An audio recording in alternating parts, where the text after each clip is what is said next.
Okay, so a very good evening to everyone. This is Anuj. As Satish already introduced me, and I'm part of IBM and almost 20 years of experience in different IT domains. Lately working on blockchain technology, and I'm glad Rajesh, who is part of this team, introduced me to this forum. Okay, so thank you, Rajesh, for giving me this opportunity. Okay, so blockchain being my favorite topic and topic of interest, I just like to go and talk about it at various forums.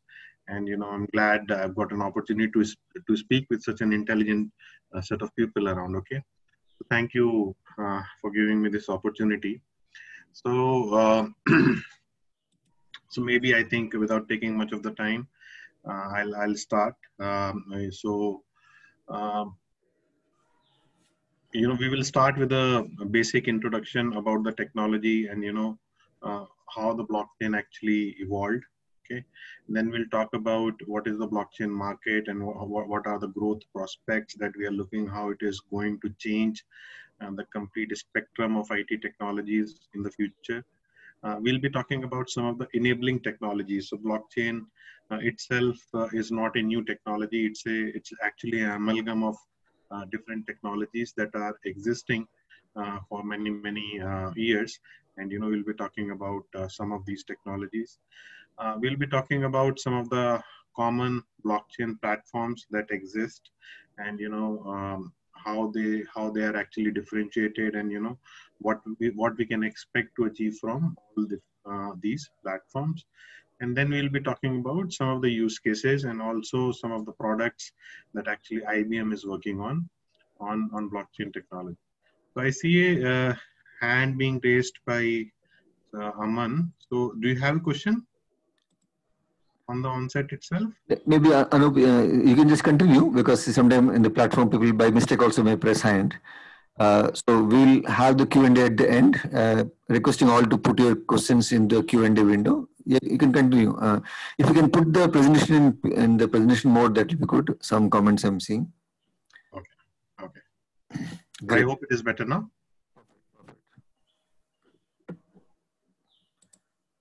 Yes. Yeah. Okay, sure. Okay, so I'll start with the basic introduction. Okay, so as we all know that the need is actually the mother of all the inventions. So blockchain technology is also evolved because of some of the fundamental problems that exist in the modern internet. Okay, so blockchain is also called as the next generation of internet, or the next wave of internet technologies that we are going to have. So it's actually a logical evolution of internet, and it solves a very critical problem that internet cannot solve for us, or internet has not been able to solve for us for a very long period of time. Now, what is that problem, and why do we actually talk about blockchain technology so much? So internet is actually a very wonderful tool, when it comes to exchange of information or exchanging messages, with each other. So if you have to send a text, if you have to send an email, if you have to send an image, if you have to send videos, programs, anything, any piece of information that you wish to exchange, internet is a wonderful medium. And with the kind of speeds, with the kind of bandwidth, and services that are available now, it has become a wider medium to actually basically, we can see the streaming videos, we can see the news, we can do each and everything on internet what was actually not possible before. But there is still one fundamental issue that internet has, and that issue is that it cannot be used for anything, to transact anything which is of some value.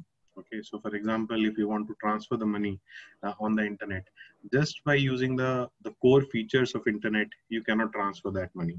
Okay, so the way you transfer your messages, you cannot just click the photo of a rupee and send it across to an individual, because it does not make any sense, right? Because the rupee still belongs to you and it doesn't reach to the other party.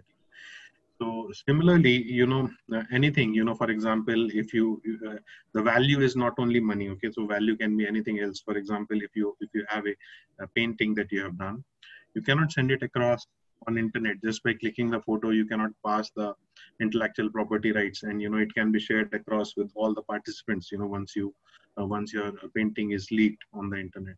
So while the internet remains excellent medium for transferring the messages and information, it is still not a suitable medium for exchanging anything of value, especially money, any kind of an asset like your patents, like your health records, like your land records, any kind of a thing which has some kind of a value attached with it. Okay, so how do we solve this problem today? We solve this problem today with the help of the intermediaries or the central authorities that we have created to overcome this situation. So for example, if you want to send money today on internet, what we do is we use online banking platforms. We use wallets like Paytm and others. Okay, if you want to purchase shares, we use the demat services provided by various banks and other institutions. So what we have done is we have actually introduced intermediaries in order to overcome this limitation of internet. And what we are doing in exchange of having these intermediaries is that we are paying a lot of money, hard-earned money, our money, to these intermediaries for providing various kind of services. Okay, so if you have to transact money, especially if you are sending money abroad, you end up paying a lot of transaction fees. Okay, so similarly there is a centralized control, okay, of your records. So you do not have any kind of a transparency, or you do not know that how your money which is being deposited in the banks are being used or utilized. Okay, you end up so if there is an attack or a cyber attack on a bank website, then there is a danger that all your records can be wiped off, and there is no way to recover your money. You might have seen various banks in the recent past either going bankrupt or on the verge of getting the bankruptcy. So these are the problems, because we have introduced these intermediaries which are kind of managing themselves from our own money, our own hard-earned money, which we deposit in these institutions. Okay, and we end up paying a lot of transaction fees in lieu of that. So in 2008, 2009, there was a person called as Satoshi Nakamoto, around this point of time, 2008, 2009. So he wrote a white paper called as Bitcoin. Okay, and it was published in October 2008. And this white paper, although it didn't mention the blockchain as such, but it mentioned about the technology that can be used to digitally transfer money from one end to another without using any kind of an intermediary. Okay, so that was a concept introduced in 2008, and it was actually realized in 2009 when he created the first Bitcoin transaction. Okay, so the blockchain itself didn't start with the blockchain keyword; it started with Bitcoin, and so in this particular case, the application came first and the technology came later. Okay, so and what Bitcoin is capable of, and it is still being viewed as #1 cryptocurrency in the world. You can transfer your money or digital money seamlessly, peer-to-peer, to anyone on the internet without worrying that it will be lost, it will be attacked, it will be it will be siphoned off or something like that. Okay, so when we extended this concept beyond digital money or digital currency, then it was realized that apart from money, you can also transact anything that has got some value. Okay, so lately, for example, if you see some of the things that government of India is working on. Okay, so let's say, for example, Andhra Pradesh government and Telangana government have created or are creating a system, which is the blockchain based system for managing the land records. Okay, so land is an asset for all of us. If you see the current system, in the hands of registrars and SDMs and all, so it is very badly managed. Okay, so a land is sometimes sold twice. A land does not, you cannot trace the history of a land, beyond one or two buyers. You cannot trace that, how whether it is a commercial land or a residential land.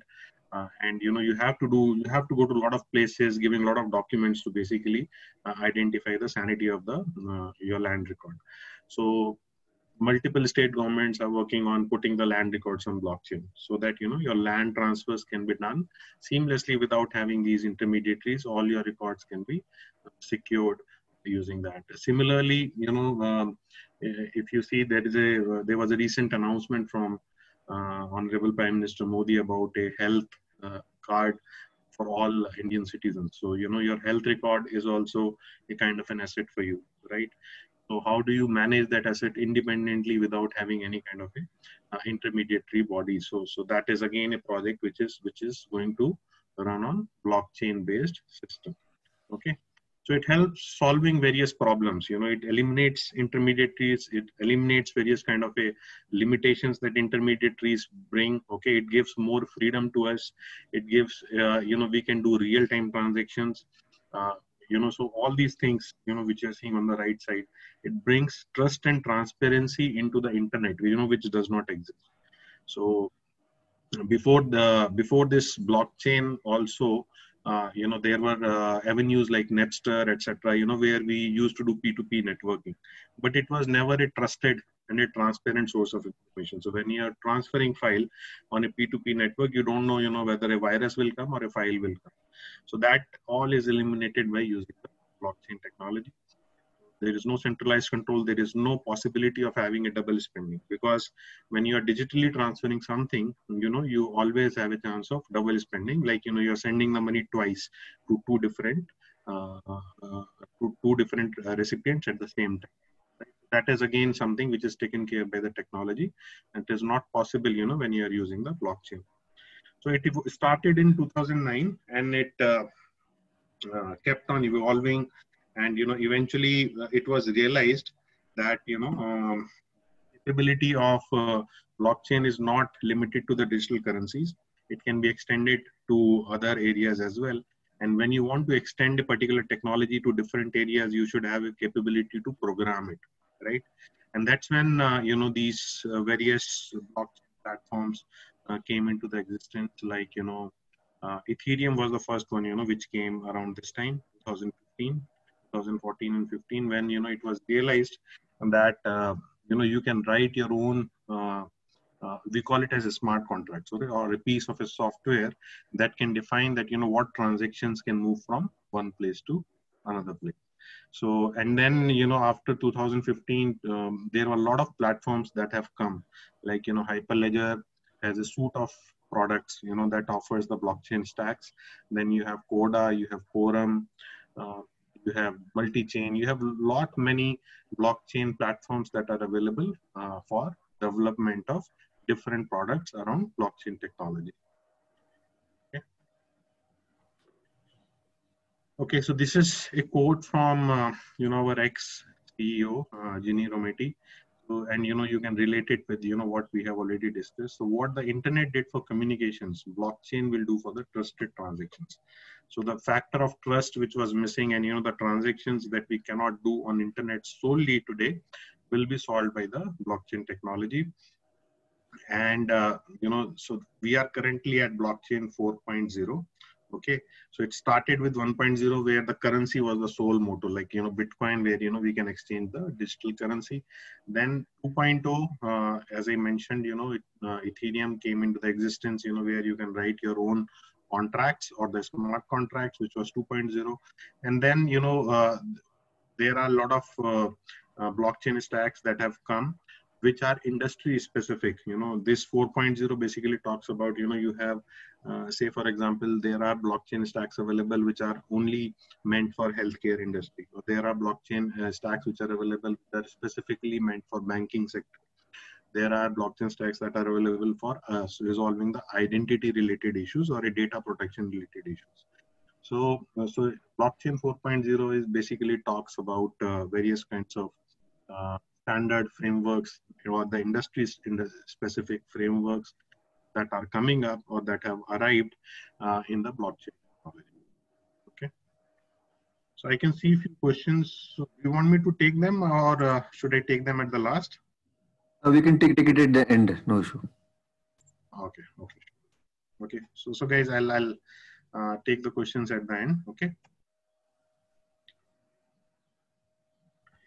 Okay, so these are just some of the market statistics, and these basically show that why blockchain is uh, above all the upcoming technologies with respect to the market growth, with respect to the projections of the technology growth. So as you can see, currently it's close to $1.5 billion market, but in 2013 we are expecting it to be around $23 billion market, and year on year growth is projected at around 80%.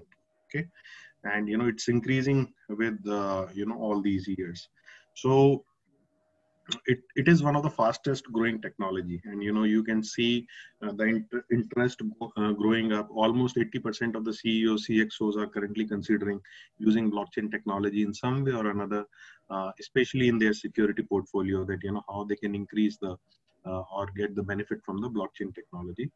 So similarly, more than I think 70% CTOs have shown interest in actually developing some kind of a blockchain product in the recent.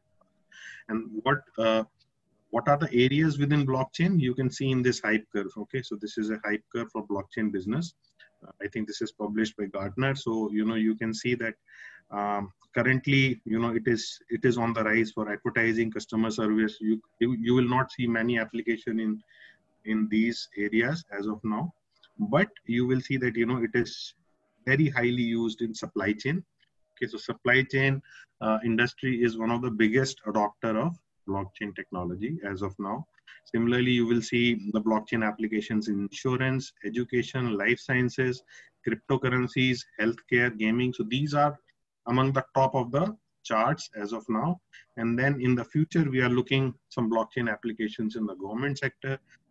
We are expecting more and more consortiums to come, like, there is a banking consortium, the healthcare consortium, and things like that, which can drive the future products of blockchain technology and so on. Okay. So these, if you are from a particular industry, you can see that, where that industry lies as of now, and, how you can expect the future to be that. Okay, and this left chart basically shows that IBM is way ahead of all other competitors in the market with respect to the blockchain technology, not only with respect to the projects that IBM is doing or the market share that IBM has, but also with respect to the the technology know-how, because IBM is directly contributing in one of the top blockchain stack, which is called as Hyperledger Fabric. So IBM is a key promoter of Hyperledger Fabric, and in fact Hyperledger Fabric was donated by IBM to the Linux Foundation. Okay, so IBM is one of the key contributors. Technology with respect to the business, with respect to the platform that that is available to develop your blockchain smart contracts. That's where IBM is, and then we have Microsoft, Accenture, Deloitte, PricewaterhouseCoopers, KPMG, etc.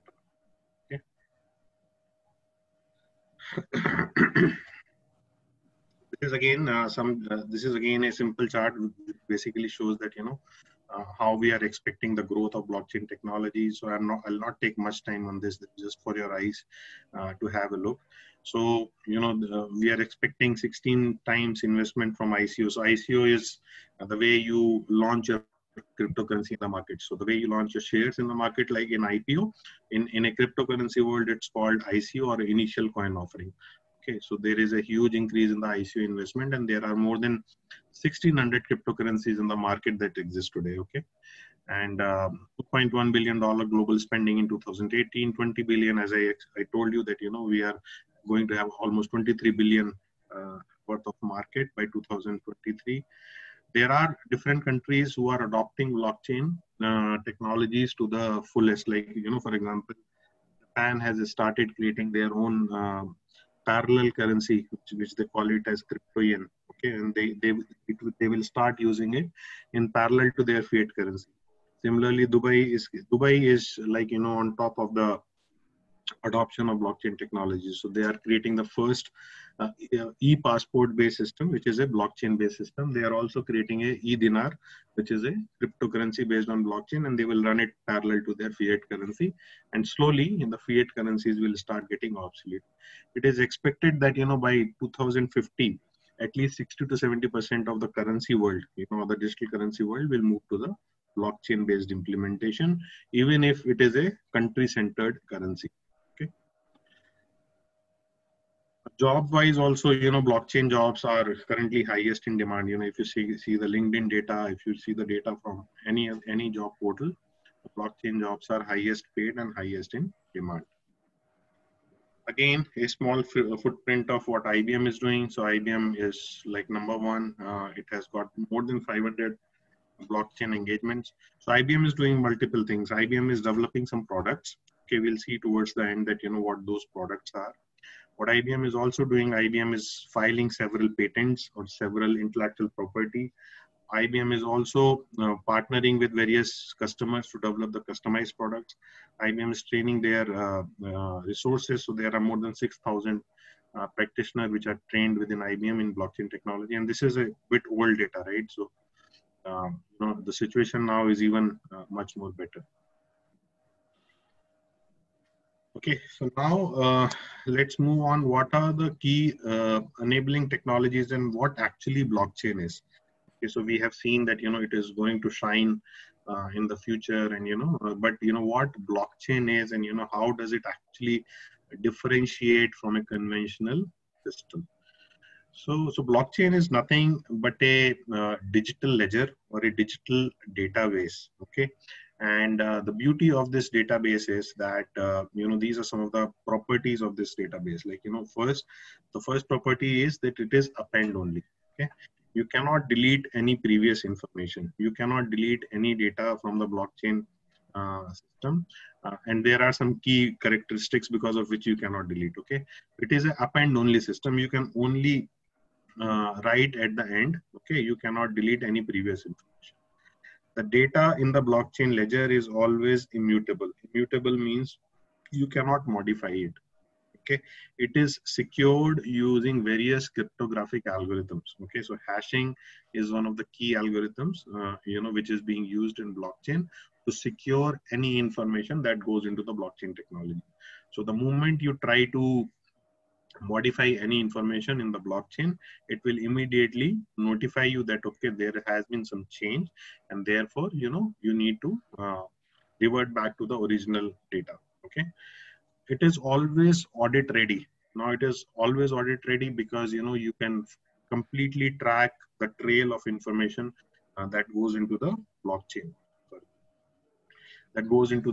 Blockchain. So it is completely immutable. It is highly efficient, and there is an element of trust, which was missing in the normal internet day-to-day transactions, which is there in the blockchain. Okay. Now this is how actually your blockchain database looks like. Okay. So it is called as blockchain because it is a collection of blocks which are chained together. Okay. And what each block has some set of transactions. Okay, transactions can be very simple transactions. So for example, A gives B $10. This is one transaction. Okay. So if we are developing a blockchain, which is a money-based blockchain, then, the simple transaction can be that, you are giving some amount to a second person. Similarly, you can have other kinds of transactions also, like, your land deal can be one transaction, your health record can be another transaction. So these are the transactions that we store. Along with these transactions, what we also store is the hash of the previous block. Okay, now what is the hash? I think most of you understand that, what is hashing. So hashing is basically a digital signature of the data. And how do you link these blocks? You link these blocks by using the block hash. Okay, so for example, if I am at block number 15, so my block number 16 will contain the hash of this entire block as one of the data points. Okay, so how it will help is if somebody tries to modify block 15, or if somebody tries to modify any transaction in block 15, the hash will not match. Okay, the block 15 hash will change, and it will not match with the previous block hash of 16, and therefore immediately it can be caught that the data has been modified in the system. So therefore, blockchain uses some state-of-the-art cryptography in order to ensure that the data remains immutable and cannot be modified by any means. Okay, so if I just read the definition, the blockchain is an incorruptible digital ledger of economic transactions that can be programmed to record not just financial transactions, but virtually everything of value. Okay, so what we are doing is we are moving from an inefficient, expensive, and vulnerable system that we have today from a highly shared, replicated, permissioned ledger with consensus, provenance, immutability, and finality. Now, these are some of the terms that are very frequently used, when we talk about blockchain. Okay, consensus basically means that it is based on a mechanism where everyone in the network participates in the decision making. Okay, so there is no solo control, or there is no central authority which is deciding what is correct, what is incorrect. Okay, so this is kind of a true democratization of the data and true democratization of your transactions, where we as a people are collectively deciding what is the correct information, what is not. Similarly, there are other terms like, provenance. Provenance means you can track the data backwards at any point of time, because you cannot delete any information. If you delete any transaction, again, the hashes will not match, and this block will remain irrelevant unless you modify it with a correct information. So there's a immutability and there is a finality. Finality basically means that whatever comes out of a blockchain database or a blockchain network can be considered as a final source of truth. If you have a blockchain based system, whatever is coming out of it is the final truth, that an auditor can trust, that a system admin can trust, or that your entire executive management can trust. Okay. So these are some of the technologies or the landscape of technologies that we use in blockchain. Okay, and these are not the new technologies. So as I mentioned, blockchain is a amalgamation of different technologies that exist for many years. Okay, so the first is the distributed ledger. Okay, we'll see what distributed ledger is. Okay, so and then second one is cryptography. As I mentioned, it uses state-of-the-art cryptography in order to exchange information between different nodes, and also how the information is stored. So we'll see what are the different algorithms that it uses in the cryptography. Then there is a third concept called a smart contract. So as I already mentioned that, in a blockchain, in a permission blockchain, you have this capability of writing your own code, where you can define that, how the transactions will be written and, under what rules they will be processed. So smart contract is a tool for that. We will see what it is in detail. And then, the consensus. Consensus is how in a network where there is no central control, you arrive at conclusion, or you basically decide that, what is correct and what is incorrect. Okay.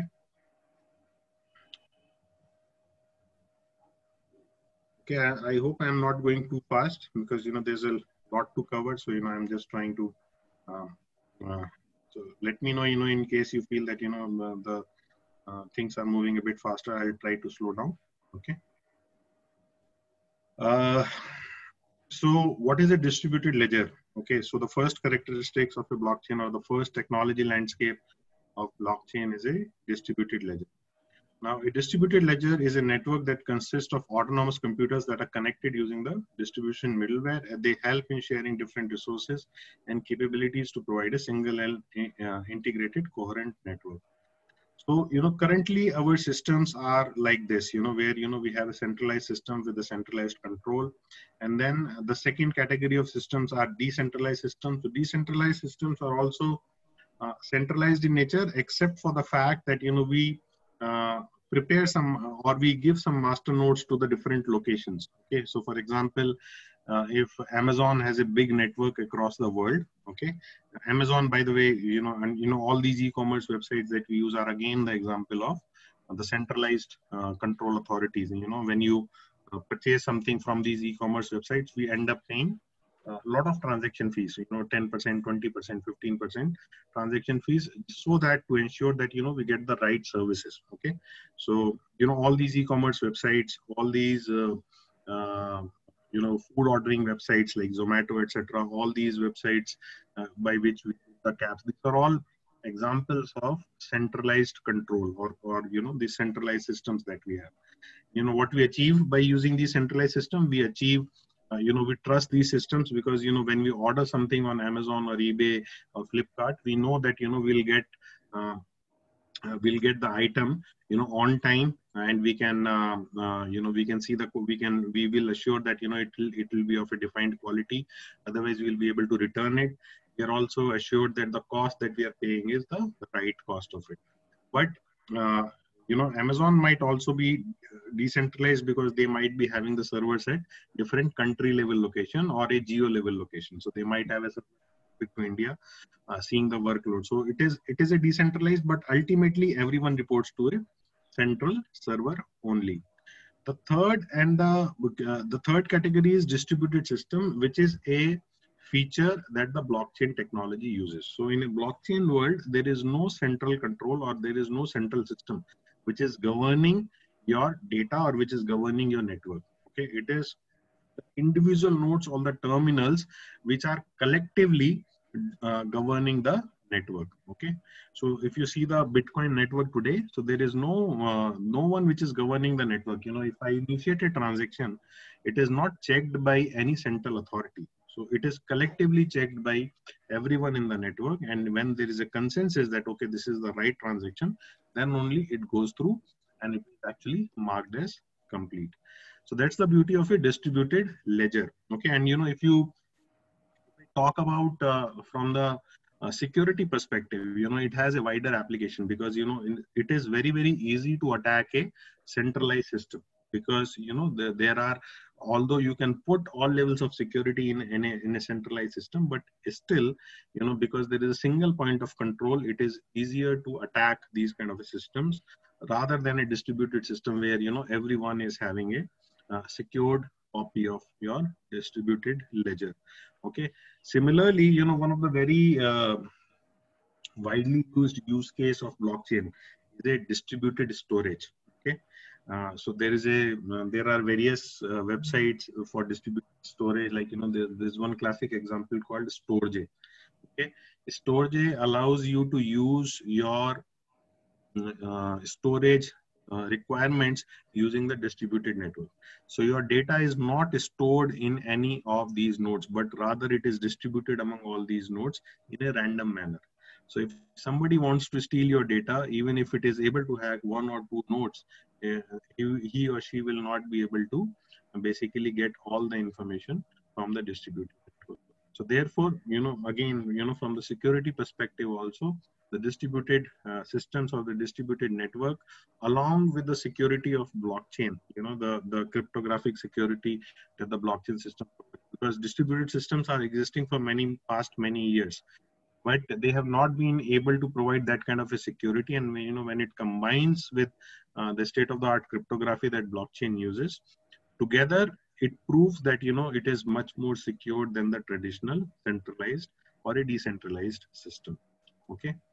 Now, with this distributed kind of a system, there might be, various questions in your mind that, if I make the system distributed, or if I completely give the controls to all the parties, how it will actually work? Will they not corrupt the information? What if the majority of the participants are corrupt? Okay, so these things are obviously come into the mind. I'll try to answer them one by one, the subsequent charts. Okay, so when I see, and this is more to do with the public networks. Okay, so this is how your public networks are, which are central. So like your banks, like your e-commerce, some of the examples that I gave. When you come to the business community, they are not completely centered. So when a business is operating, it has got multiple parties working together. So for example, let's take an example of a car manufacturing. Okay, so you have a dealer who is selling the car. You have a manufacturer which is manufacturing the car. you have a government authority which is issuing the RCs, and there is an insurance company which is giving you the loans. So all these parties are maintaining their own systems, okay? And they basically collaborate with each other in a random or a zigzag manner, either through emails, through manual phone calls, through faxes, or even if they are exchanging the systems with each other, the data which is exchanged is not secure and is not shared seamlessly across all the parties. Okay, so in a business world, if you see today how they are actually positioned today, you know, everyone is having their own records, but none of them is sharing information with each other. They are only exchanging information in a random manner. So bank is talking to regulator, also talking to auditor, also talking to multiple participants, also through different channels. Okay, it can be manual channel, it can be digital channel as well. Now, in order to reconcile information in this kind of a network, it is extremely complex. Okay, and you generally do not have the information seamlessly available. So for example, if I order a car, you know, so unless I get an update from a car dealer that, you know, my car is ready to be delivered, or my car has been actually manufactured and now it is actually getting shipped from the manufacturing side, there is no way I can see that, you know, what is happening with my order. Okay, so there is no kind of a transparency which is available in the current systems to basically see that, you know, where my asset is and what is the state of my asset. The only way I can know the status is by manually asking, you know, the person, and he will also not have the correct status. He will also give me some false status. Unless the vehicle arrives at the station or at the dealer side, there is no way, you know, I can know the real status. So, and this is the state of, you know, virtually all business networks that connect with each other. Okay, you take the example of supply chains. Okay, uh, the way supply chains are managed today, you know, for example, let's take the example of railways, or let's take the example of ocean carriers.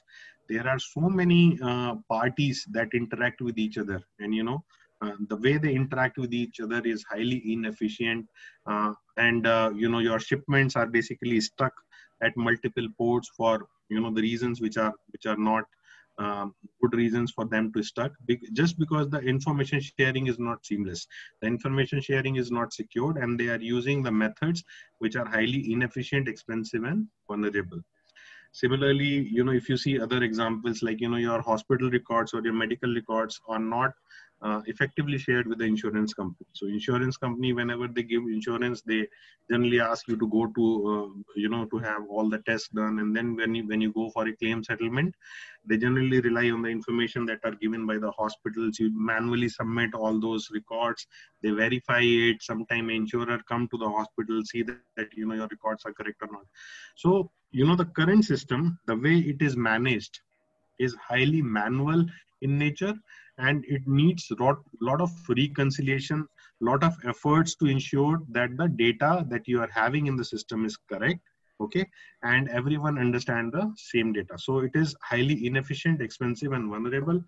When you think about the concept of distributed systems that, you know, we have just seen here, and you know, map it with the this problem of business networks, blockchain offers you the solution where everyone is able to see the real time data and information seamlessly across all the nodes. Okay, so your manufacturer will have a same view, your auditor will have a same view, your dealer will have a same view, your insurer will have a same view. So the insurer will come to know automatically that, okay, these 10 cars are coming to me in the next 5 days, and I will need to come up with the insurance policy.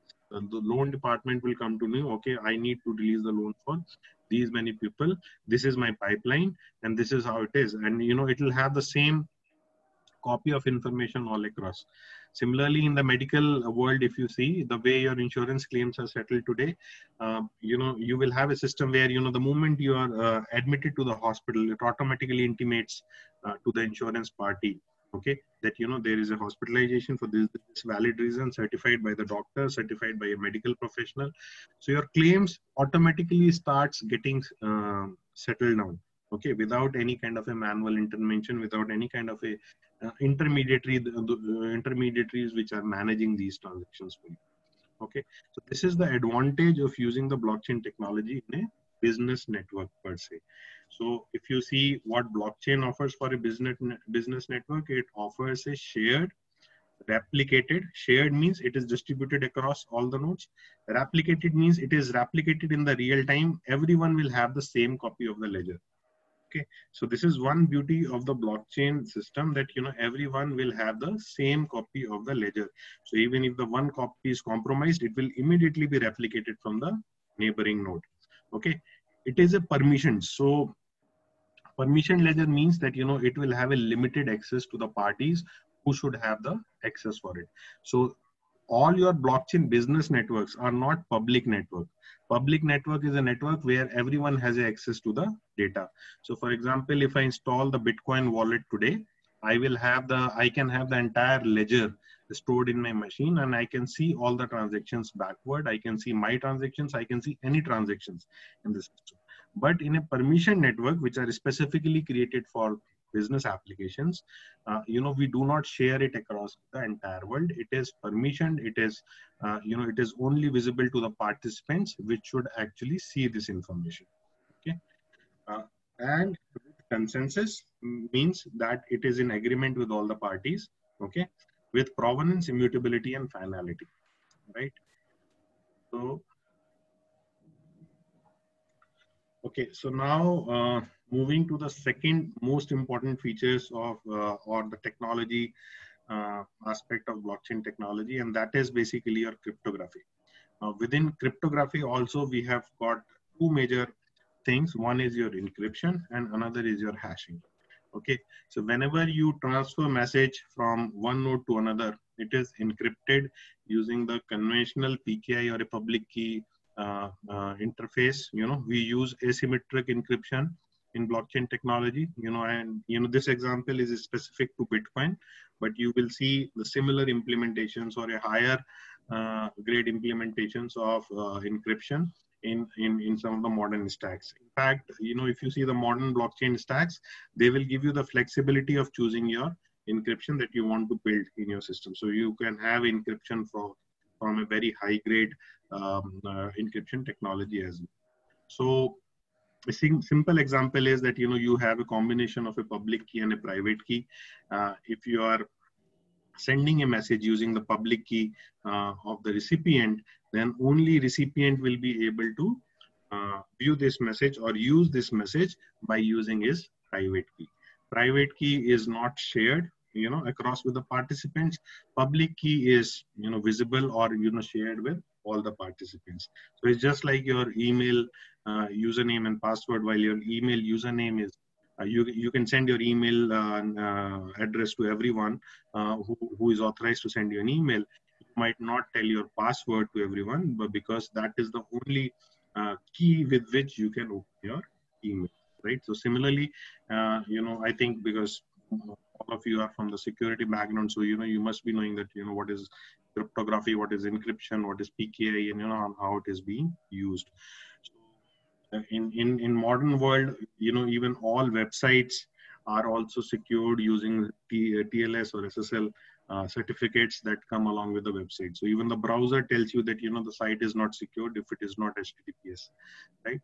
So the same mechanism is being used in blockchain, where when you send a message across, you expect it to reach to the right candidate only, and it cannot be decrypted by anyone else in the system. Although everyone else can verify that this is the source of the information, this is how it looks like. Okay, now I'll pass it on to my subsequent node. Now the second key feature is the hashing. Okay, hashing. Again, it is something that I expect all of you to know, because you are from a security background. So hashing is a one unidirectional function which converts any string or any kind of an information, not only string but any kind of a file, media file, PDF, Word, video, audio, anything into a fixed size encrypted string. Okay, so let's say in this particular example, we are using a hashing technique called SHA-256, where we are creating a 256-bit signature for the data, Okay, and it is one way only, that the data will always give you the unique signature, but the signature cannot be used to convert it back to the data. Okay, so that's how the hashing actually works in blockchain technology. So hashing is used in two aspects. Okay, so one, you hash your transactions together, okay, so that there is no modification which is done at the transaction level. So we use the concept of Merkle tree, okay, where we club all the transactions into a binary Merkle tree form and find the transaction root in the block. Okay, and the second is this previous block hash, which I also explained in the previous slides, that how this is being used to connect different blocks. So for example, block number 12 will have the hash of block number 11 as a connecting factor. Okay, this is how you use the hashing techniques, and this is how you actually achieve the property of immutability.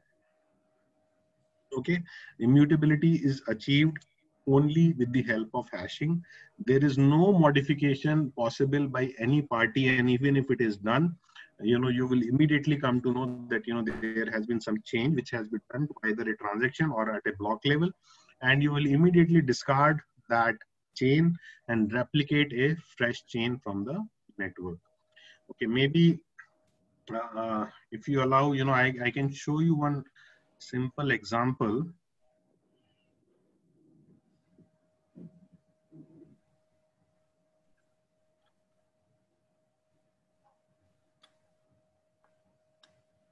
I hope you can still see my screen. Yes, yes, yes. Okay, so this is basically a demo website which has been created to see that how actually blockchain works. These are not real blocks or real piece of information, but this is basically you can see that how actually blockchain works. I can share the link if you want. So for example, if I write anything like blockchain demo, you will see that this hash is getting modified, and it will always give you the unique value. If I add a character, it will be a completely different hash. So the signature changes completely with any addition to the data. And if I move back, it will give me the same signature that I earlier had. Okay, so this is the beauty of hash, that although it is one way, it always gives me the unique signature. No other string or no other data in the world will have the same signature as I'm getting for this particular data. Okay, so if you see the real blockchain, this is how your blockchain actually looks like. Okay, so you will have, say for example, 4 nodes or 3 nodes. All 3 will have the same copy of ledger. Okay, and what is a ledger? Ledger is nothing but a collection of blocks. Block number 1, block number 2, block number 3. Each of these blocks will have some value. Like for example, there is a field called nonce which we use during the consensus, but there is a data, like for example, A gives 2 Bitcoin to B. Now see one thing, the moment I modify the data, this blockchain got corrupted. Okay, the moment I modified any data, because the hash of the block got corrupted and the hash is changed, so it will not match with the previous hash. Okay, now this is, I can see that my chain has got corrupted. If I remove these changes, it will again be normal, and all these, it will look similar to all the other nodes. If I modify anything here, say for example, if I write my name, all the subsequent blocks will get corrupted because the hash from this onwards will not match. Okay, so what happens in these cases? This particular node or peer C or node C will need to replicate the right information from the subsequent nodes or the neighbor nodes. Okay, so this is a very simple illustration of how your blockchain looks like. If I go to these tokens, this is how it actually stores the various transactions. Okay, it does not show the Merkle tree representation. It does not show the how they are actually combined in a transaction root using Merkle tree. But this is how you're actually you actually store your transactions on the blockchain nodes. So for example, from Ripley to Lambert, we have $97 transaction. Okay, if I modify anything, say for example 97.67, if I modify to 97.66, again this chain is corrupted. Okay, this particular chain is corrupted. Now it will, in order to come to consensus with the other nodes, it will need to discard this database, and it will need to replicate it from the correct, right? So this is a very simple and basic illustration of how the blockchain looks like, and how it actually achieves this property of immutability, provenance. Okay, and okay, so let me share back my. You can still see my presentation, right? No, not yet. Maybe you have to toggle. Okay, sure.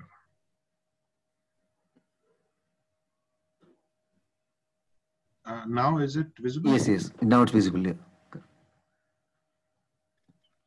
I gave the links into the chat window already, so for the participants. Okay. Thank you so much. Yeah.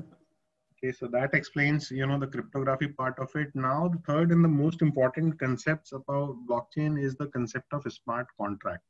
Okay, the initial blockchain implementations like Bitcoin, Ethereum, they were limited with the aspect of cryptocurrency. Okay, now if you want to write anything that you want to program, or if you want to say, for example, transact, if you want to design a blockchain system where you want to secure your documents, okay, where you want to secure maybe your certificates or educational certificates, then what will you do? You will need to write the implementation, or you will need to write a code that will allow you to store a document, and that will allow you to store it in a blockchain manner. In order to write that code is basically called as the smart contract. We also call it as smart robots. Okay, so, and what these robots does, they sit on top of every transaction. So whenever you are sending any data on a blockchain network, it first gets executed via a smart contract to see whether the data is correct or not, and whether the data needs to be modified, manipulated before it actually goes to the blockchain layer. Okay, so for example, so we were talking about the healthcare system. So when a health record goes from the hospital to the insurance company will run a smart contract that will verify that it is coming from a hospital which is actually linked with the insurance. It is actually authorized by a doctor, which is part of the panel. Okay, the amount which has been claimed is within the claim limit. Okay, all these kind of checks will be done by a piece of code that a developer writes while developing a blockchain network, and that piece of code is called as the smart contract. Okay, I'll just read it out for you. So the smart contracts are pre-written logic that is stored and replicated on a blockchain to be executed by the network of computers, resulting in the ledger updates. So these updates can be payments or any other transactions. And smart contracts can also trigger events that can be used to indicate the success or failure of the transaction. So your smart contract can also check that whether the transaction is valid or not, and it can simply negate the transaction and inform other nodes that it has got the invalid data which has to be discarded. Okay, so whenever you need to write a smart contract, so there are different programming languages which are available that are used in different blockchain stacks. So for example, if you need to write a smart contract for Ethereum, you will be using Solidity as a programming language. If you want to write a smart contract for Hyperledger Fabric, generally you should be using either Python or Go or Node.js, but you can use any language because Hyperledger Fabric comes with different kinds of SDKs for different languages. Similarly, you have Kotlin for Coda. You have different programming languages available for writing smart contracts in different blockchain implementation. Okay.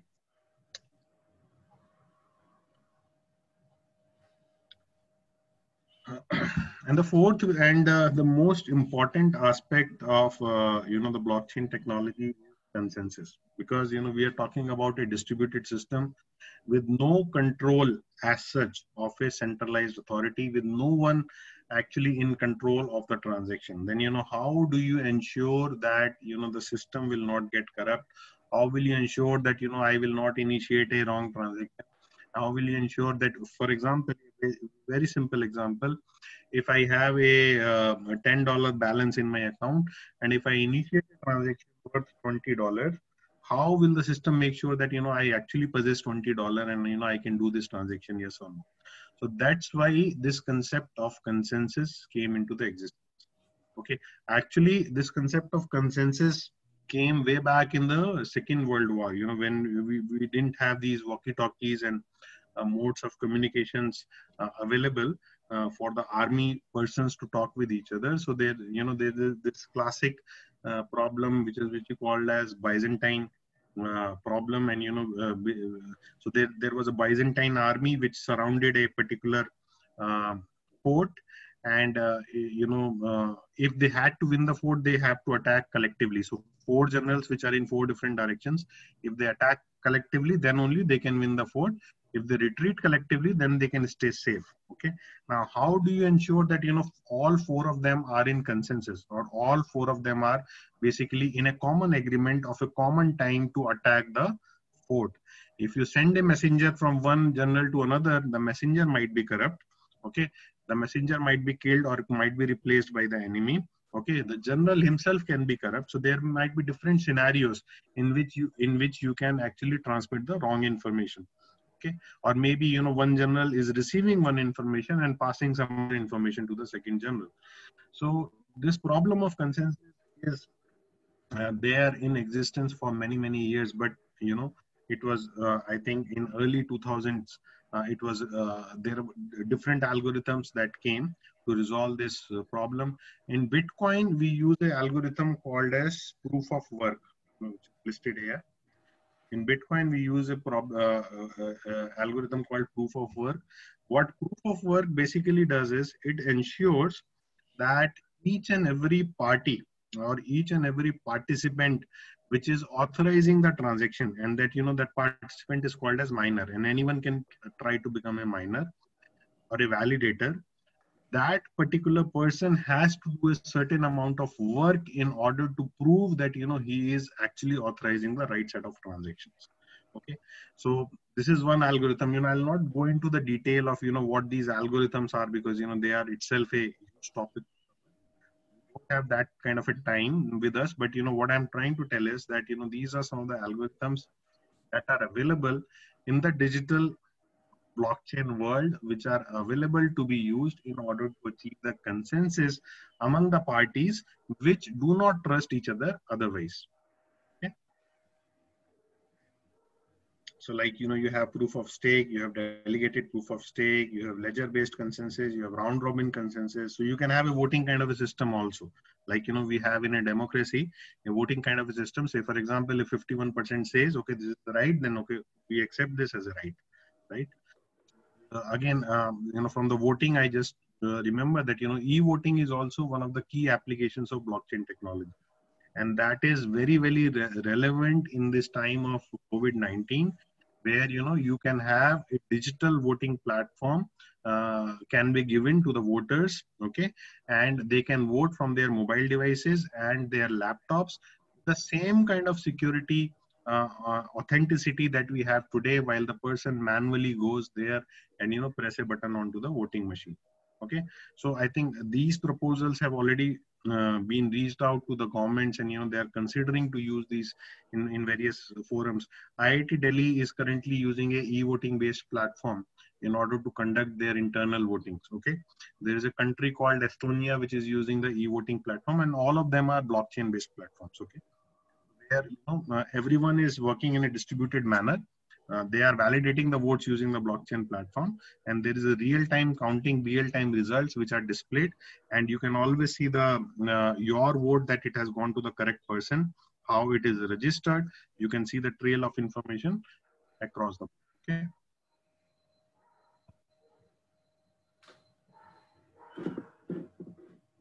Okay.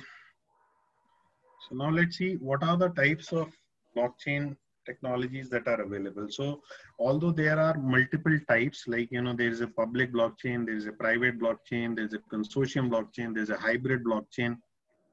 I hope my screen is still visible. Yes. Okay. So there are multiple categories of blockchain, but, you know, if you categorize it in a in two broad categories, so either we have a permissionless blockchain or we have a permissioned blockchain. The permissionless blockchains are those blockchain where anyone can come and become the part of the network. Okay, like your cryptocurrencies mostly are your permissionless blockchain. So as soon as you install the wallet application, you become the part of the network and you can start doing the transactions, the blockchain network. So that's what we call it as permissionless network. Okay, and then when you take this problem to the business world, then you generally have the permissioned networks where we restrict the entry of the stakeholders or the contributors who can actually contribute or who can actually initiate the transactions. We also limit the persons who can validate the transactions and who can actually change the state of a blockchain network. So for example, in a permissioned world, your medical records, unless it is authorized by a certified medical professional, it will not go to the blockchain system. So it's not it is not authorized using the voting system, or it is not authorized by using a random manner.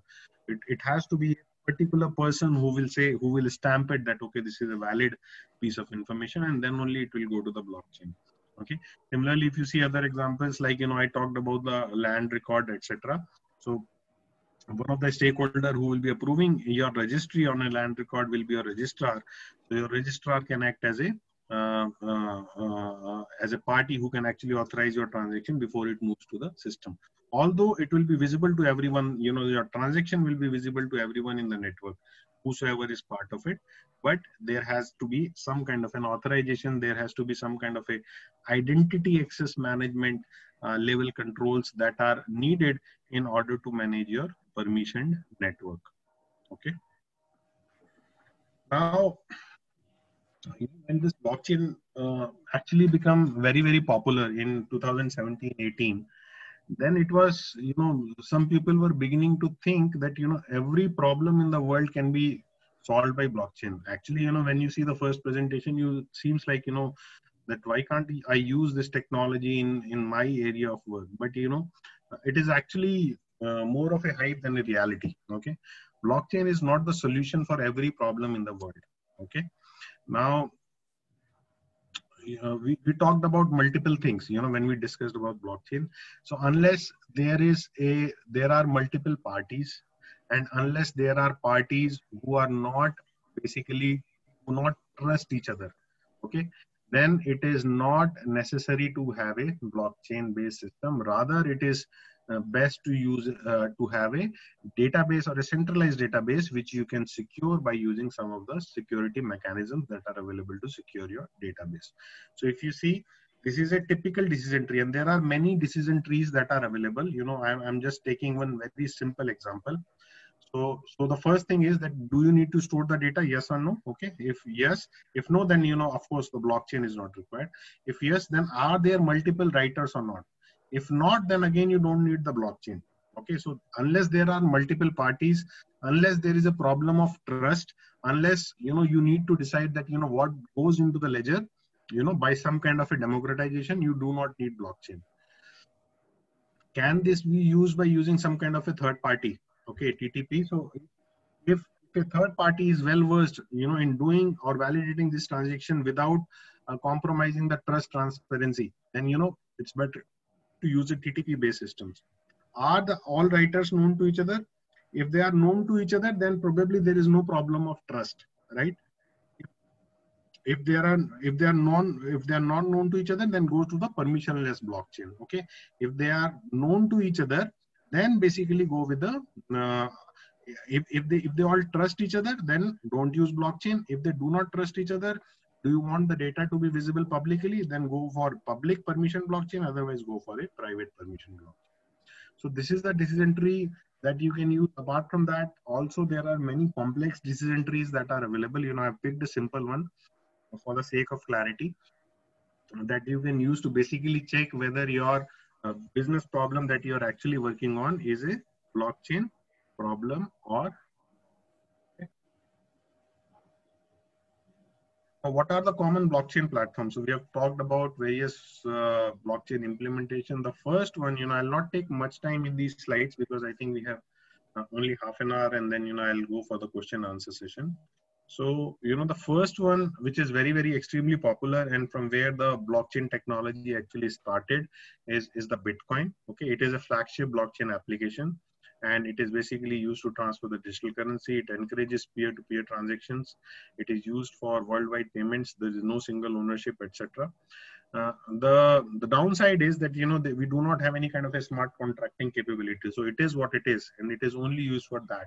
Okay, you do not have any kind of a leverage where you can modify this to use for other applications. Okay, so this is traded in the market, and it is currently trending around $10,000 or more. Okay, Ethereum, which is quite similar to the Bitcoin, except for the difference that apart from creating the public chains, it also allows you to create a private or a permissioned blockchain, and it allows you to write your own smart contract. So the good points is that it supports a smart contract and a Turing complete language. Turing complete language is a language which has the capability of programming anything which is possible in a computing world. Okay, Solidity is the language which it uses, and it is fully capable of solving any kind of a computational problem. And there are some very big projects Microsoft is using in partnership with Consensus to use some of the bigger implementations of blockchain, and it has a market capitalization of 22 billion USD as of now. Okay, the downside is that it is not very well suited for a permissioned or a business networks. Okay, it does not have the controls where you can limit the identity of the users which are joining this network. So as long as you have the network ID, you can just install the wallet and join the network. So it does not have this capability where you can identify the users, you can make it permissioned, and you have and you can actually limit the data visibility of the users. So that is the downside of it. If you want to see some of the applications for Ethereum, this particular link has a lot of applications that are listed.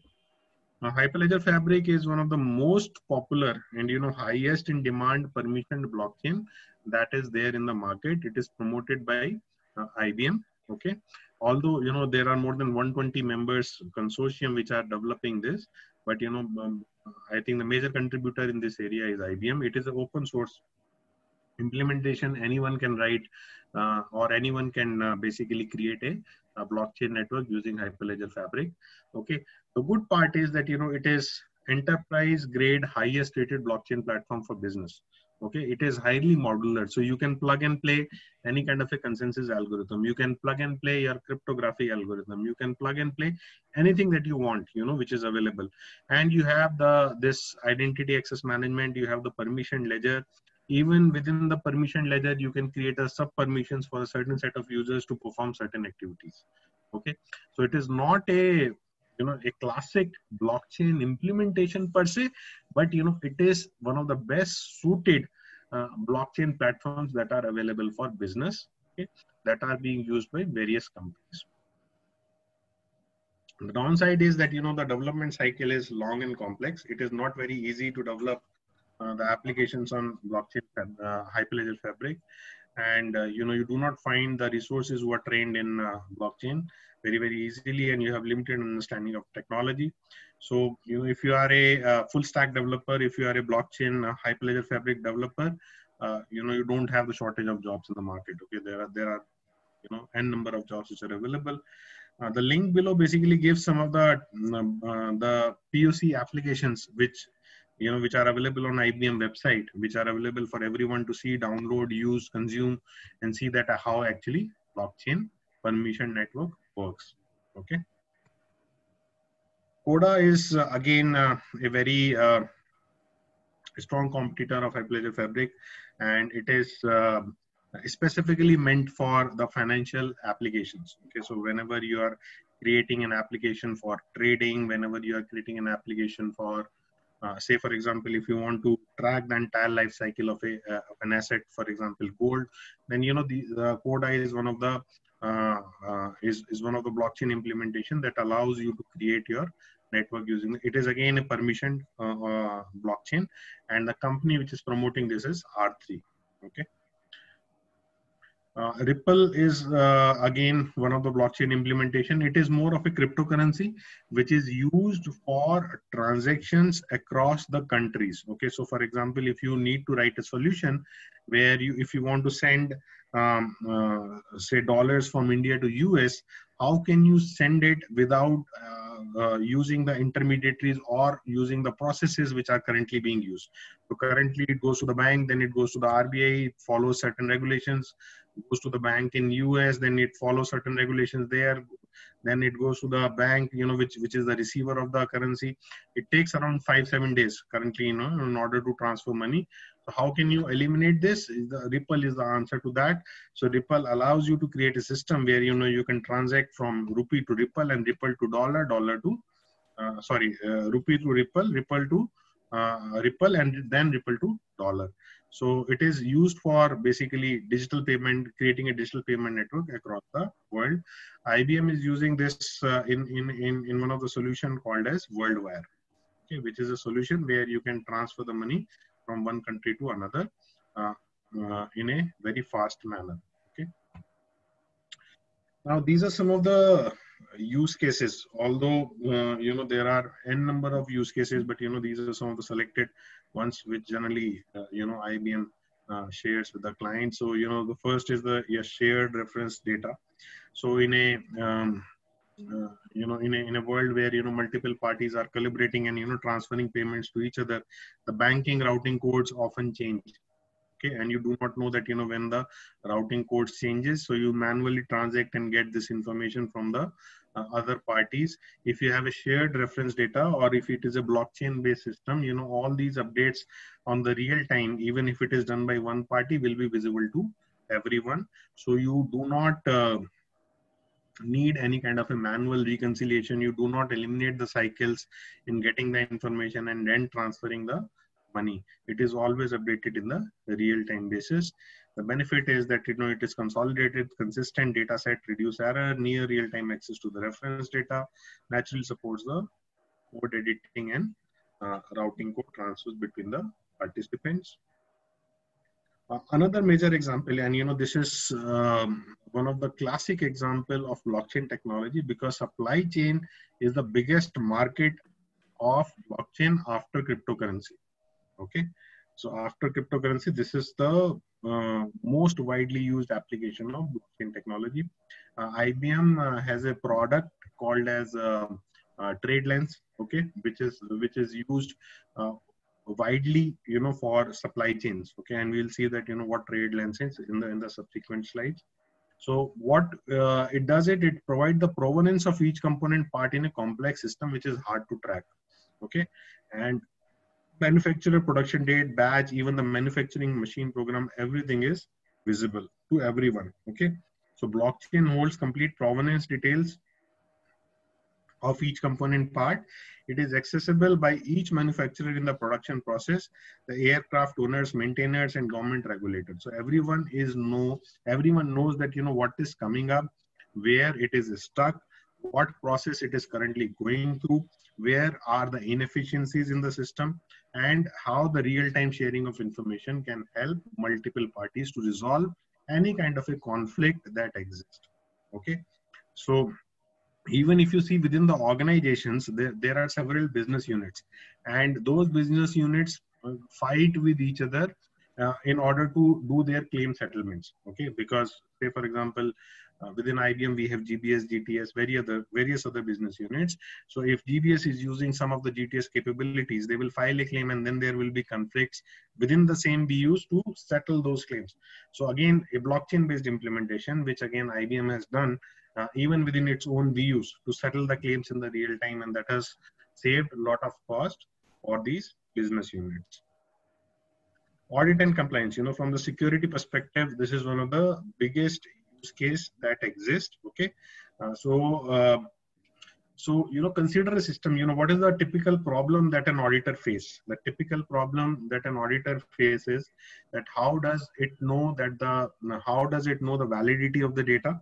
Okay, if he or she wants to track the entire information from the source till the end, whether each and every participant has performed his duty correctly or not. That is what an auditor typically looks for. Okay. In the traditional systems where the information is either not completely stored or a trail is not completely maintained in the tools, or you have the systems where you can modify the information before an auditor comes into the picture, or the systems where we have to manually pull all the information through the artifacts to the auditor, and then auditor comes back with the questions, and then we again keep on answering. That's how the typical audits work, okay, today. Now if you have a blockchain based system, so you will have the complete trail of information from 0 to n. Okay, each and every point of a system you can trace, and you can see where the data got modified, who modified it, when it was done, along with the timestamp, and how it was authorized to be modified by whom. Okay, so for example, if I'm say for example in a computing system, I'm trying to see that how my backup was taken, when it was authorized, and how it was when it was actually called for, when it was actually recovered, and whether the right backup was recovered against the request that was raised or not. I can check all these from the audit trail that the blockchain system creates by default, by creating such kind of a reporting system, instead of manually going asking for this information from the various users of the platform. Okay, so audit and compliance is one of the major use cases of blockchain technologies, and what it helps is it lowers the cost of an audit and regulatory compliance, and sometimes it completely automates also. So in some of the cases we have seen that the need of an audit automatically vanishes, or it happens automatically. The entire dashboard is available to everyone. It provides seek and find access to the auditor, so whatever they need to find, they can go dig dive and seek the information from the blockchain network, rather than asking the individuals, and changes the nature of compliance from passive to active. Okay. Letter of credit, again, this is something that if you have to take a loan, if you have to get a letter of credit from your company, then go to your company, get the letter created, go to the bank.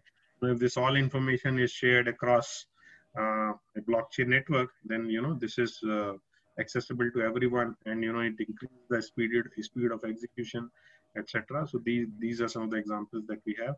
Now these are the 50 plus blockchain real world use cases that exist today. Okay, in the government sector, you will find a lot of use cases that are being developed. In fact, Government of India has created a center of excellence, in 4 cities across India for developing the blockchain solution. Okay, it's called as EPARI, and I'm one of the technical advisors in that blockchain center of excellence. And this project of health record that Prime Minister Modi has announced will be a blockchain project. Aadhaar card is completely, because Aadhaar cards, we have a lot of irregularities, like the same person is getting multiple Aadhaar cards, and you're getting Aadhaar cards for the non-residents of our country, etc. They are moving Aadhaar card. IIT Kanpur is running a project where they are moving the Aadhaar card implementation to blockchain. Government is adopting a lot of things. And the Indian, if you see the governments outside India, it's a very huge adoption that you can see. There are countries like Estonia where the entire governing process is on blockchain. So you can have the complete. So the moment, say for example, if you give 10 rupees in PM Cares fund, okay, today you can track how each rupee of your fund is being used by whom and when. Okay, so that is the kind of transparency which the blockchain system gives you in the government space. Identity is another very big use case where if you see your own identity today, it is splitted across multiple systems. Your degrees, mark sheets are with your schools and colleges. Your passport is with the Ministry of External Affairs. Your driving license is the driving authority. All your identities that you actually carry in your pocket are actually not in your control, while those are your identity. The birth certificate is with municipal corporation. Okay, everything that you have in your identity is not basically controlled by you and can be modified or triggered by anyone else.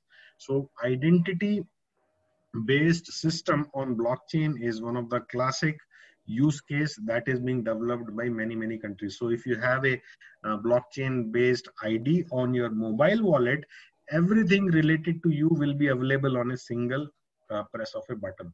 So if you so it will have your passport, it will have your driving license, it will have each and everything related to your identity on a single wallet.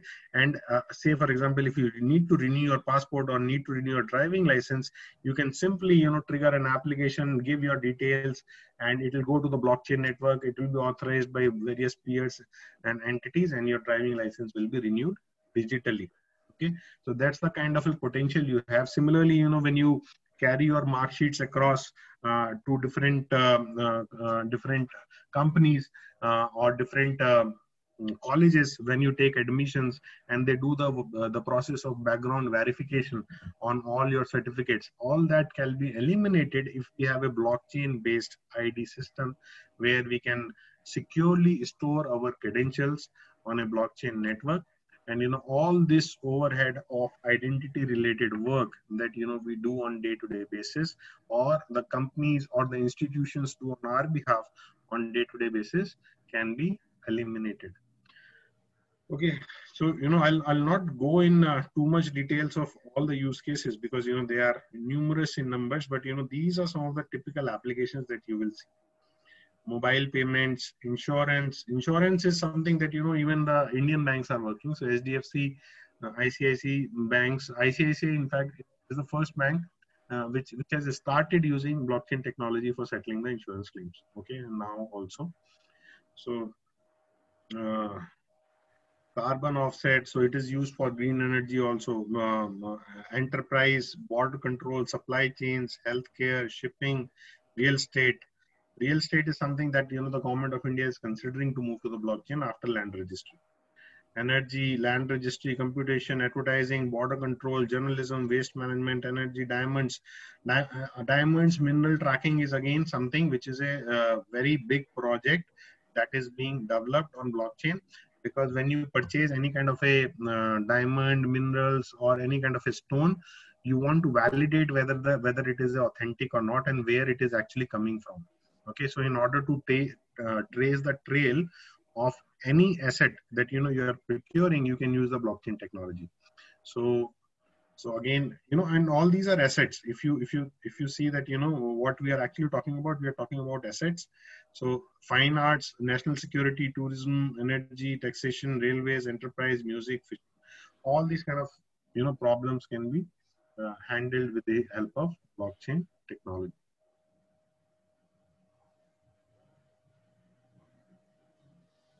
Now, this is the industry-wise breakup. So in a financial world, we have trade finance, cross-currency payments, mortgages.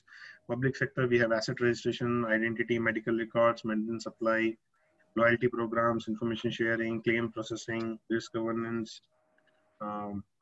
Supply chain, probably, you'll see at all the places. Okay. Now, what is IBM's footprint in blockchain technology? Now, IBM actually does multiple things. Okay, so the first thing that IBM does is, as I mentioned, and which I have not put the slides on here, IBM basically contributes to Hyperledger Fabric development, which is a one of the core blockchain product that exists in the market, and it is the gold and the premier member of Hyperledger Fabric community, and it develops that standard for the world. So all the major features in the blockchain technology that you see through Hyperledger Fabric essentially comes from IBM. The second thing that IBM does is IBM has created a platform which is called as IBM Blockchain Platform, which is a platform that is available on the cloud for the blockchain to be used as a service. Okay, so instead of creating the entire platform, instead of creating the network from scratch and creating your smart contracts, you get a ready-made platform on the cloud, where on a click of a button you can mention that what kind of nodes, what kind of ordering services, what kind of security, and what kind of smart contract you are looking to run on the blockchain network, and that allows you to create or scale up your blockchain implementation in a very fast manner. Okay, so that is the second thing that IBM does. Third thing is it has a partnership with various companies, and it develops the products for various entities. Like it has a partnership with the Australian Banks Consortium, where it is developing a digital currency based project for Australian banks. It has many partnerships in Dubai. It has various with various institutes, and then at the end, what it does, it develops some products which are being used across the globe for different purposes. And this basically slides mention some of these products that IBM is developing or has developed over a period of time. So TradeLens on the left, as you can see, is basically a supply chain platform. Okay, it is being developed in collaboration with a company called Maersk, which is one of the biggest company for the ocean carriers or for the supply chains related to the ocean related transfers. And TradeLens, it basically connects all the ecosystem, bring all the ports, terminals, ocean carriers, government authorities together on a common platform, drives true information sharing. Okay, fosters collaboration and trust. Again, these are some of the keywords that the blockchain system use. Shared visibility and shared state of shipments. The second product, which is again a very classic product, and that is getting extremely popular, after the first implementation went into the Walmart, is IBM Food Trust. Okay, so food contamination, food wastage is again one of the major problems in the world, and there are a lot of sufferers, there are a lot of deaths because of the people eating contaminated food. So whenever you are eating, say for example a pizza, I'm just a random example, you do not know that where this sauce is coming from, where the ingredients are coming from. So it might be using 50 or 100 different ingredients that are coming from different places. How do you know that the ingredients that are being used in the food today are the good ingredients coming from the valid sources, or they are not being actually compromised? Okay, so there is no way that exists today where you can see the state of the food that you are eating, that whether it is coming from the right places or not. So IBM has created a product called IBM Food Trust, where you can do the end-to-end provenance and end-to-end checking of the food that you are actually consuming. So if you go to the Walmart in US today and you pick up a mango, and if you scan the barcode on top of the mango, you can see that this mango was actually grown in which field, okay, under what conditions it was brought to the store, so you can integrate Internet of Things or IoT along with the blockchain. Okay, and then you can also see that how old it is, whether any kind of a chemical or fertilizer was being used or not, whether it is completely organic in nature or not. All these kind of things you can trace with the help of Food Trust. And initially it was used by Walmart, but now it is being used by various other vendors like Nestle and etc. etc. Okay. So the third biggest product that IBM is developing is WorldWire. WorldWire is, as I mentioned, there's a cryptocurrency called Ripple, which is used for payments across the borders. So WorldWire is a solution, where you can transfer money from one country to another as if it is you're not transferring it across the border. It is transferred in the real time, and it basically supports the conversion of the traditional currencies into the Ripple and then back to the currency where you want to transfer it. And the entire regulatory piece of it, which basically comes when we transfer money from one country to another. So the entire regulatory piece, or the entire, say for example, the guidelines from RBI from transferring money from one country to another, is being coded as a smart contract. Okay, so for example, when the money goes out from India to US, what regulations it needs to run with, it is coded as a smart contract, and the currency is converted into a cryptocurrency or a digital currency before you transfer it. So therefore the transfer happens in the real time. Okay.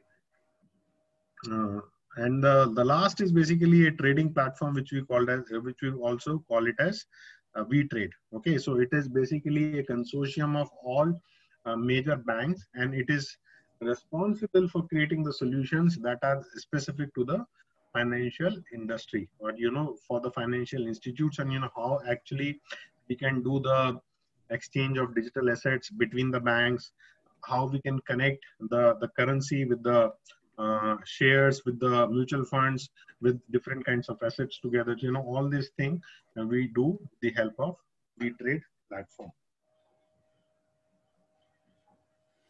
And these are some of the slides for TradeLens. You can see that 1.8 trillion worth of global trade is done today, and we have this opportunity to save 10%, because that goes to the administrative cost of managing these networks, or the manual activities that we do. So these are the opportunities. I'll not go through the detail of these charts, otherwise we'll miss the opportunity to talk. So again, it is an international trading platform where all the major banks are connected to each other. Okay, it enables accurate trading posture information, order to settlement control, risk coverage, track and trace the options, and near real-time exchange of information. FoodTrust, as I already mentioned, farm to fork, you can check each and everything. It leverages blockchain unique properties to create a secure, shared, and permission transaction record. Each and every entity between your food manufacturing to the food consumption comes on a blockchain. And see, these are some of the stats, like one of the 10 contract foodborne disease each year.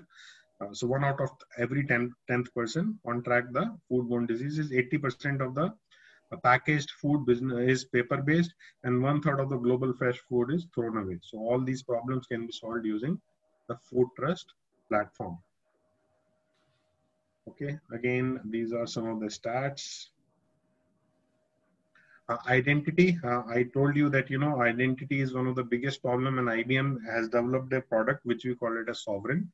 Okay, so that is a product which is basically to create a identity based platform that can store various kind of documents for a person and gives the person the digital identity we used. Okay, so again, these are some of the stats. Your identity data is currently being manipulated, misused in various other ways, which can be stopped if it is on blockchain. So you will have the complete authority to share your identity based information on your will.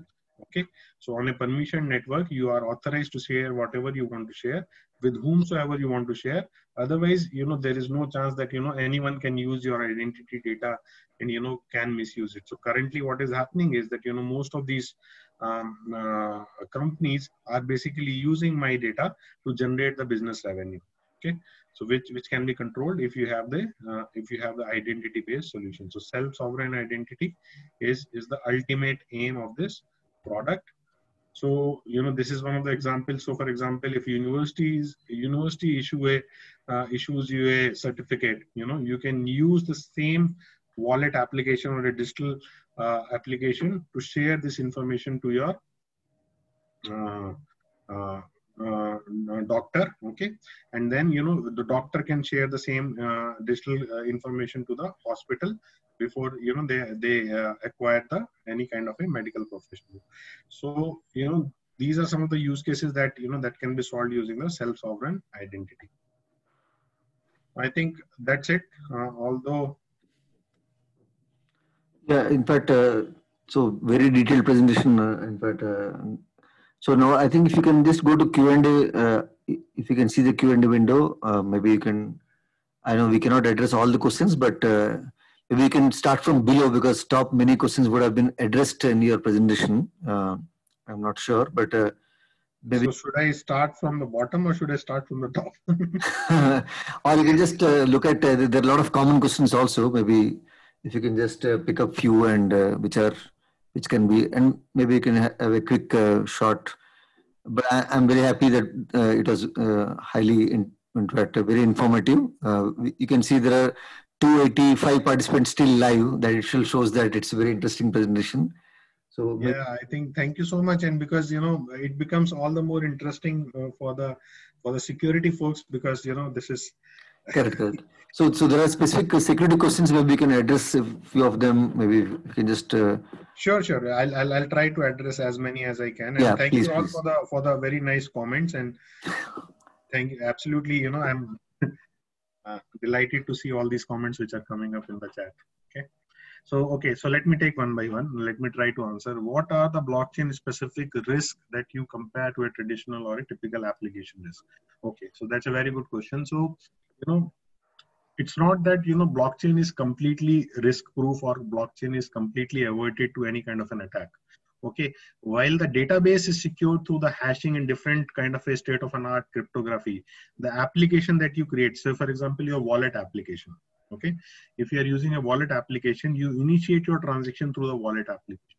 The wallet application is not necessarily secured using some kind of a cryptographic algorithm, so that can be hacked. Okay, there are vulnerabilities within the blockchain system as well, but if you compare it with a traditional system, it is much less. Okay, there are vulnerabilities at a very higher level or at an application level which you can prevent by using the secured application at an application layer, but at the data layer it is very difficult to hack the blockchain system. In fact, there have been very rare instances where you have seen that the actual data in a blockchain database has been hacked or has been compromised.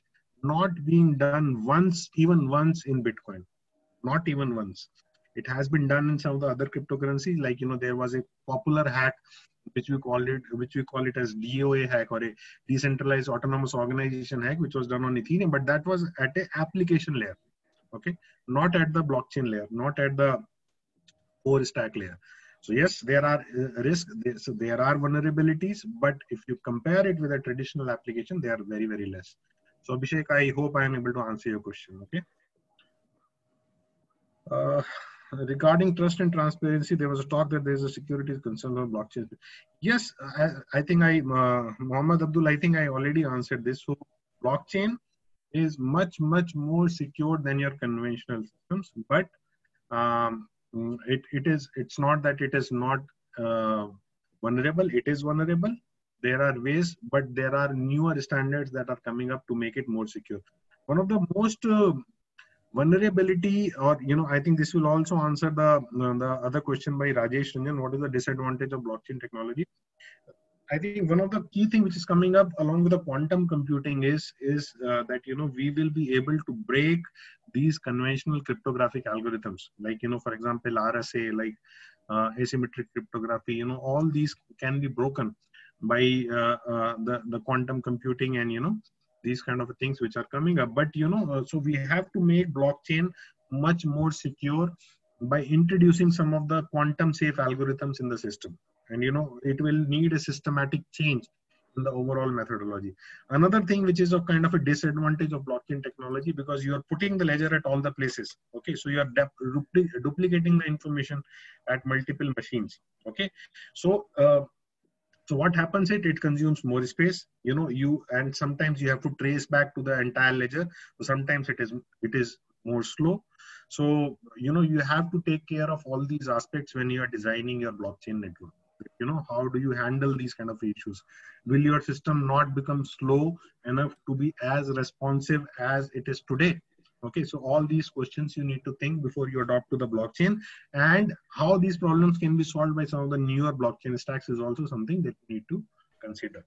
So yes, there is a disadvantage and there is a certain advantage. Okay, now let me try to take a question from Shashidhar. What are the advantages of Hyperledger over the other proprietary blockchain platforms? Can you share some instances of successful attacks on Hyperledger and then proof? Okay.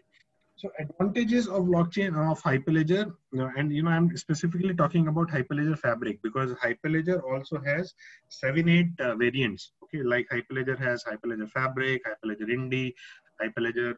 There is a product that Intel also promotes, which is called as Hyperledger Sawtooth. Okay, Hyperledger Burrow. So there are different variants of Hyperledger, but Hyperledger Fabric, which you know I talked about a little bit today, the advantage is it is highly modular in nature. It gives you different aspects of security, like, you know, you can have a data level security, you can have a ledger level security, you can even have a security where, you know, in a blockchain, you can have different channels where the data across different channels cannot be shared with each other. Okay. So the level of security the modular nature of Hyperledger, the customizations that can be done, the introduction of identity and access management, the ease of deploying your smart contracts are some of the unique features of Hyperledger that you will generally miss in other implementations. Okay. Successful 51%. So 51% attack is generally not applicable in a permissioned or a private network. Okay, 51% attack is mostly applicable in a public network where the nodes are collectively deciding the state of the ledger. In a permissioned ledger, because you are not giving that authority to all the nodes to make a decision making, rather you are giving the authority to the certain nodes. Like for example, in Hyperledger, you have the ordering service, which basically distributes the data to the network. Okay. So 51% attack is not relevant to the Hyperledger, but yes, it is relevant to the other public blockchain. Okay. Healthcare examples. Okay, healthcare examples. There are different companies who are working in healthcare domain for creating the digital health records in blockchain. That is one area. There are various companies which are creating an ecosystem where your health records can be shared with your insurance companies, with your drug companies, with your research companies, okay, where the real-time data is available for the patients, for the research companies to come out with the solutions of the health problems. Like, you're seeing this COVID-19, right?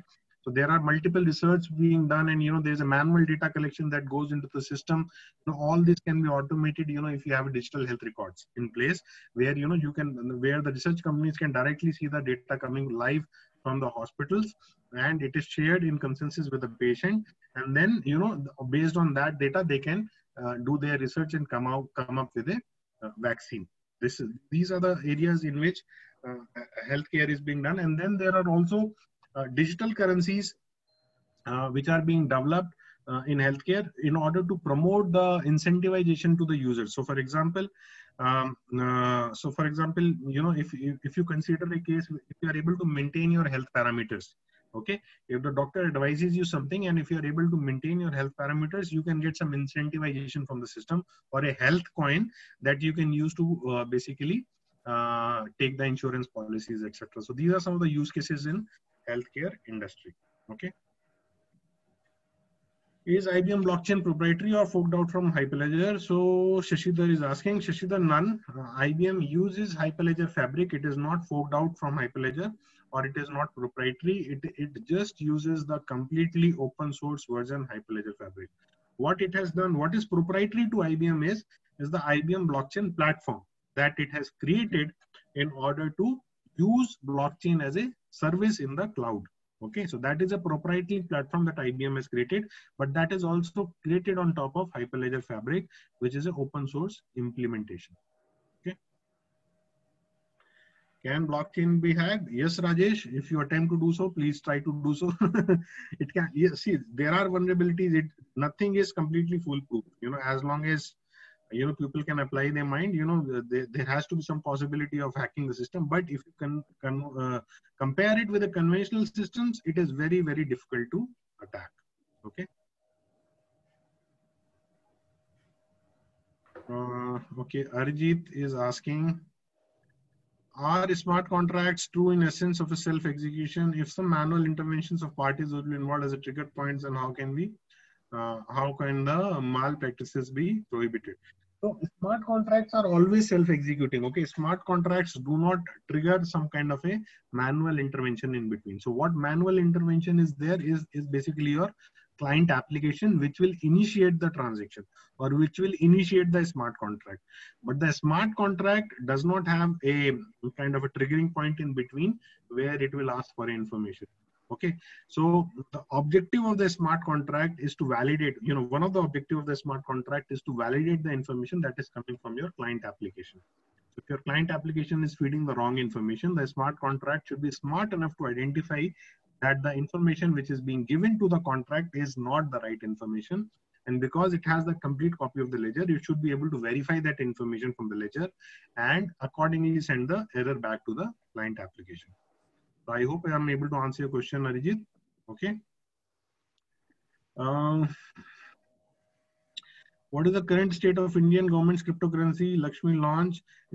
So Currently, Shashidhar, the cryptocurrency state in India is such that the government is documenting the policy, and Niti Aayog is supposed to come up with the recommendation of creating a cryptocurrency for India, or how the cryptocurrencies can be used in India for various kind of applications. That is still in progress. Okay. Yes, I think I have also heard this term Lakshmi, which can be used as a cryptocurrency for India. Like, you have crypto dinar or crypto yen. Lakshmi is again a very good name that can be used for in Indian subdomain. But yes, that is the policy formation is still in progress. Earlier, as you know, it was not even legal to do the cryptocurrency exchange, but now Supreme Court ruling has made it legal, and the government is working on forming the regulations, because it completely shakes up various regulatory bodies that exist today. So it completely shakes up RBI. It completely shakes up your banking systems. It completely shakes up IRDI, which controls your shares and mutual funds. Therefore, government is also extremely careful on how it can be adopted, especially in the Indian system, and how it can be used. So they are coming up with policy document for that. Okay, so Muhammad Abdul is asking, is there a consortium or association which is pioneer in blockchain research and is available for public to understand more? Yes. So there are, Muhammad, what initially I would request you is to go to hyperledger.org, okay, and then register yourself as a learner, okay, to that community, in order to start understanding the Hyperledger frameworks. And then, as a member, you can grow from a normal member to a premier member to a contributing member, based on your interest and the badges that you complete, or the education that you complete, and the interest that you start taking in the various projects that Hyperledger is running. That is one way to basically do it. Similarly, you have forums available in Coda, you have forums available in Ethereum that you can join. So based on your interest on which blockchain practice you want to focus on, you can join those consortiums that are available in the websites, okay, and you can learn, you can achieve the complete mastery on that.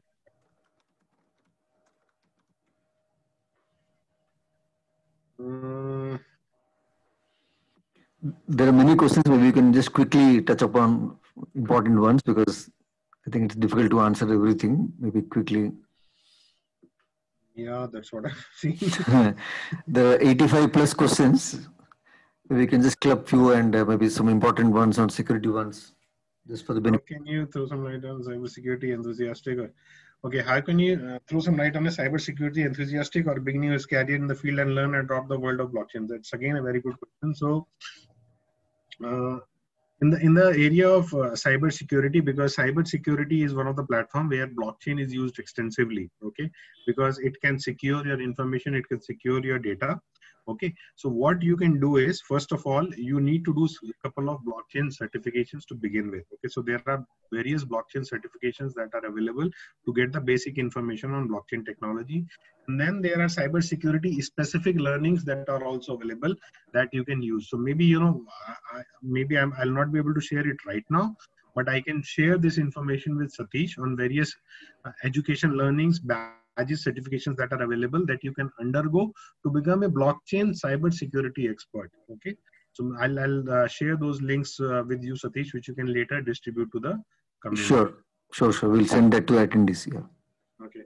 What would be the role of central banks? Okay, I think I've covered it. How are we going to handle the slowing down of the system so the more users start? Okay, so the way we handle the slowing part of the system is because the newer applications of blockchain are coming, where you can even archive the information, where there are newer algorithms that are coming up to retrieve the information from the ledger in the real time without actually traversing the whole list. There is a concept of world state database, where you can always have the recent state of database in a separate ledger that is used by Hyperledger Fabric. There are different mechanisms and ways that are either existing or coming up to ensure that the data retrieval speed is faster. Okay. what is the essence of creating a block? Is block the transaction related to say payment. So block is basically a data entity in a blockchain system which stores various transactions along with some metadata. Transactions are basically the piece of information that you pass along into the system. For example, A gives B a certain amount, and so those are the transactions. And in order to secure those transactions, there is some metadata like your timestamp, like your previous block hash, like your nonce, like your header, and these kind of a metadata along with the transactions is what forms the block. There is a special block which is put at the beginning of the blockchain, and that block is called the Genesis block, which also stores the information about the key configuration of the blockchain technology. Okay.